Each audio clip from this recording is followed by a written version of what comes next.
You're petting your cat. Everything is normal. And then your fingertips stop. Right there under the fur, you feel something small and rough, a scab. Your stomach drops a little. You part the fur gently. Your cat lets you because they trust you. But here's the part nobody prepares you for. That tiny scab is not the problem. It's the last page of a story your cat's body has been writing for weeks, silently, patiently, waiting for someone to finally read it. And today, that someone is you. Stay with me.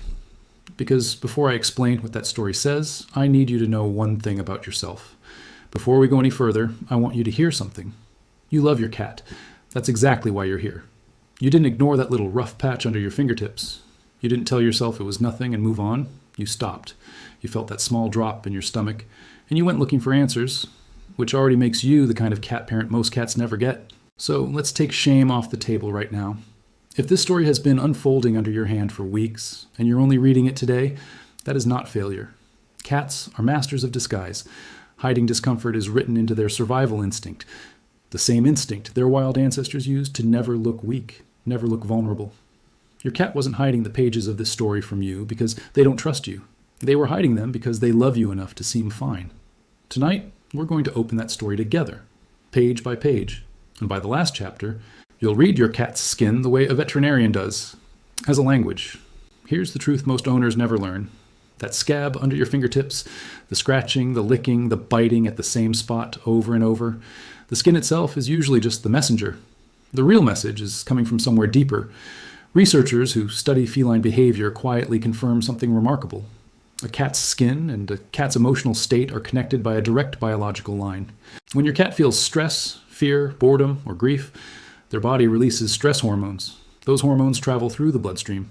And one of the first places the effects surface is the skin, as itchiness, inflammation, and a strange crawling sensitivity that drives them to scratch, lick, and over-groom. Veterinarians have a clinical name for it, psychogenic over-grooming. But you don't need the clinical term. What you need is the metaphor that's actually true. Your cat's skin is a page. Everything written on it, every scab, every thin patch, every rough spot, is a sentence about their inner world, their comfort, their safety, their bond with you, their deep, instinctive need for everything in their territory to be exactly as it should be. That's why treating only the skin so often fails. You'd be erasing the sentence without ever reading it. Over the next several minutes, we're going to read the whole story, from the physical chapters to the deeply emotional ones. And by the end, nothing your cat writes on their body will ever be unreadable to you again. Have you ever looked at your cat scratching and wondered, even for a second, whether they were trying to tell you something?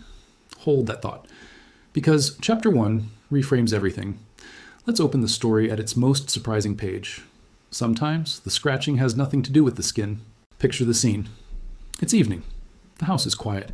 Your cat is curled in their favorite spot, and out of nowhere they sit up and scratch behind their ear. Then again, then they settle. You check, nothing. No redness, no flakes. So you shrug and let the page turn. Here's the hidden meaning. Cats scratch and groom as a self-soothing behavior, the same way you might rub your temples after a long day. Behaviorists call it a displacement behavior. When a cat feels a low humming tension they can't resolve, a strange smell on a visitor's coat, a noise in the hallway, a small shift in the energy of the home, they scratch, not because something itches, because something inside them feels unresolved. And the emotional pivot is this. That little scratch is your cat whispering, "Something in my world feels slightly off, and I'm calming myself down." It's not panic, it's a quiet act of self-comfort. And the fact that they do it out in the open, near you, means they trust you deeply enough to be vulnerable in your presence. But if that surprised you, Chapter 2 reveals the behavior you've probably misread for years, the one that looks like cleanliness, but is secretly a cry for comfort. You know how much cats love to be clean. Grooming is devotion, it's ritual. A healthy cat can spend hours a day washing every inch of their coat, and watching them do it is one of the quiet joys of sharing your life with one. But this is where the story takes a darker turn. When grooming crosses into over-grooming, when your cat licks the same patch of belly, the inside of the same leg, until the fur thins and the skin turns pink and bare, that's no longer hygiene, that's a signal flare. The hidden meaning, licking releases endorphins in your cat's brain, natural, calming, feel-good chemicals, which means a stressed cat can become quietly addicted to the comfort of licking. The licking soothes the anxiety triggers more licking, and the loop tightens day after day. And here's the page most owners never see. Many cats do it secretly at night when you're asleep. which is why the first sign is often a mysteriously bald belly on a cat who seems completely fine. The emotional pivot. Your cat isn't broken. They're self-medicating the only way instinct ever taught them. They are trying so hard to comfort themselves, and the bald patch is simply the page where that hidden effort finally became visible. But before you decide the whole story is emotional, Chapter 3 is the one you must never skip. Because sometimes the author of all this itching is heartbreakingly small and hiding in plain sight. One single flea. That's all it takes to write this entire chapter. Here's the scene. Your cat is an indoor cat. They never go outside. So you ruled out fleas long ago. Why would you even consider them? But fleas are quiet travelers. They ride in on your shoes, your pant legs, a visiting dog, a summer breeze through a window screen. And cats are such devoted groomers that they often swallow the evidence before you ever see a single one. The hidden meaning is something most owners never learn. Many cats suffer from flea allergy dermatitis, a hypersensitivity to flea saliva. For those cats, one bite doesn't cause one itch. It causes a wave of itching across the whole body that can last for days. The cat scratches frantically, often at the base of the tail, and all the owner ever finds is a trail of tiny scabs and rough bumps, little sentences of a story whose author was never caught. The emotional pivot is gentle but important. If this turns out to be your cat's chapter, you haven't failed. Indoor cats get fleas every single day, in the cleanest homes with the most devoted owners. What matters isn't how it got in. What matters is that tonight, you know to run a flea comb through that fur and look for the tiny black specks that tell the truth. Have you ever noticed your cat scratching most intensely right after you came home from somewhere new? That's not a coincidence. And Chapter 4 opens a hidden world your cat's nose has been living in all along. Your cat experiences home primarily through scent. Their whole world is a landscape of smells, and you are the most important smell in it. Here's the scene. You come home from a friend's house, a friend who has a dog. You're tired, so you drop your bag and your cat weaves around your legs like always. But tonight, something's different. They sniff, they freeze. And later that evening, the scratching starts. Restless, unsettled, out of nowhere. The hidden meaning, your cat's territory is a scent map, and you're supposed to smell like home. When you carry in foreign animal scents, new perfumes, or the smell of a vet clinic on your clothes, it creates a quiet stress your cat cannot name and cannot escape. Some cats respond by hiding, some with tension. And some translate that unease directly onto their skin, scratching and grooming as their bodies convert emotional discomfort into physical itch. The emotional pivot is tender. Your cat's sensitivity to your scent isn't pickiness, it's devotion. You are their anchor, their comfort, their safe place made of smell. When your scent changes, their whole world wobbles, and the scratching is simply the tremor you can see. But scent is only one invisible author in this story. Chapter 5 is about something living in your home that you stopped noticing years ago, and your cat never did. Walk through your home in your mind for a moment. The laundry detergent you switched to last month, the fabric softener on the blanket your cat sleeps on, the scented litter, the air freshener in the hallway, the floor cleaner from this morning. To you, these are background. To your cat, who sleeps 18 hours pressed against these surfaces, who walks barefoot across every floor, who grooms every trace of the environment off their fur and into their body. These are constant, intimate exposures. The hidden meaning, contact allergies and environmental sensitivities are far more common in cats than most owners realize. And here's the page that fools everyone. A cat can live with a product for months before their immune system quietly tips into reaction.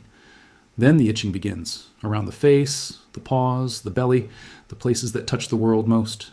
From the human side, nothing changed. From the cat's side, their entire home became a low-grade irritant, and their skin started writing about it. The emotional pivot, your cat can't tell you their bed smells wrong. They can't ask you to switch detergents. Their skin is their only voice, and the moment you learn to read it, you become the translator they've been silently waiting for. Now, have you ever noticed the scratching gets worse after meals, or in one particular season? Because Chapter 6 reveals the reason that often hides in the most loving place of all, the food bowl. Food is love. We all know it. We show devotion through the food we choose, the treats we offer, the little extras we slip them. And that's exactly what makes this chapter so quietly painful. Here's the scene. Your cat has eaten the same food for 2 years. Trusted, familiar. Then, slowly, the scratching starts. Around the head, the neck, the ears. You check for fleas. Nothing. You check the skin. Maybe redness, maybe nothing. It never occurs to you to look at the bowl because how could food they love suddenly hurt them? The hidden meaning. Food allergies in cats don't require new food.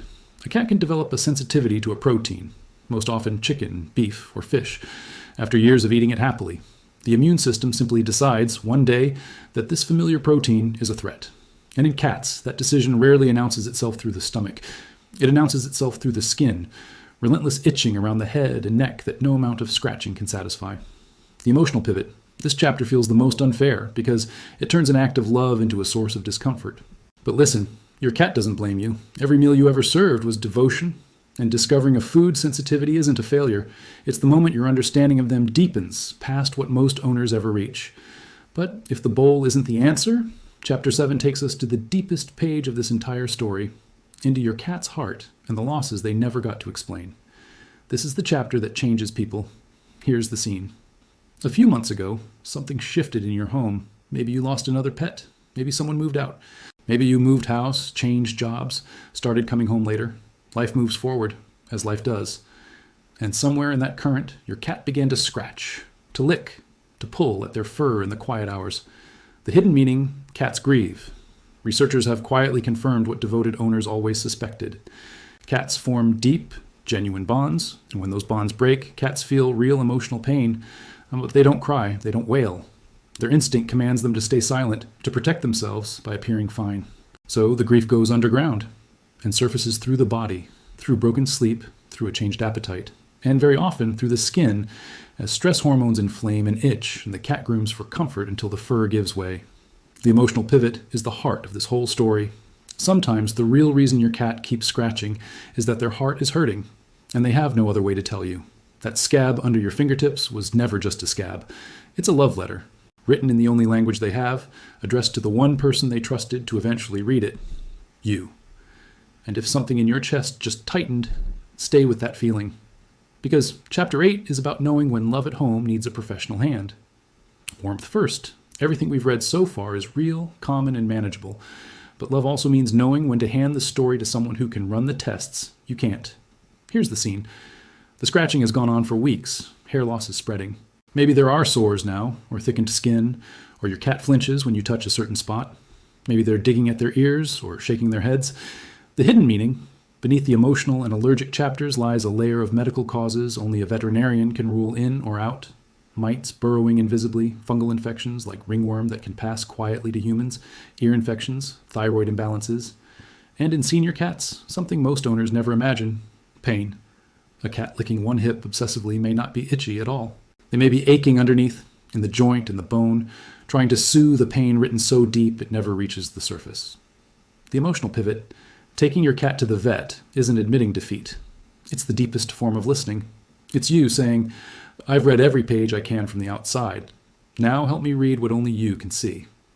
That's not a chore. That's devotion in its purest form. Have you ever caught yourself wondering whether your cat knows how hard you're trying for them? Hold on to that. Because now the story turns toward what you can actually do. Starting tonight, this is where reading becomes love in motion, not a chore list, a ritual. Tonight, begin with a gentle check. When your cat is relaxed, sleepy, purring, trusting, run your fingers slowly through their coat, against the grain like a soft brush. You're not searching like a worrier. You're touching like a guardian. Feel for scabs, bumps, warm patches, thinning fur. Your cat will experience it as affection. You'll experience it as finally reading the pages firsthand. 5 quiet minutes wrapped in the bond you already share. Then simplify their world. Switch to unscented detergent for their bedding. Wash their favorite blanket in hot water. Let scented litter and air fresheners quietly fade out of your home. You're not scrubbing your life sterile. You're turning down the noise your cat's skin has been shouting about. Third, rebuild the safety signals. Feed at consistent times. Keep their routine like a lullaby. Predictable, soft, repeated.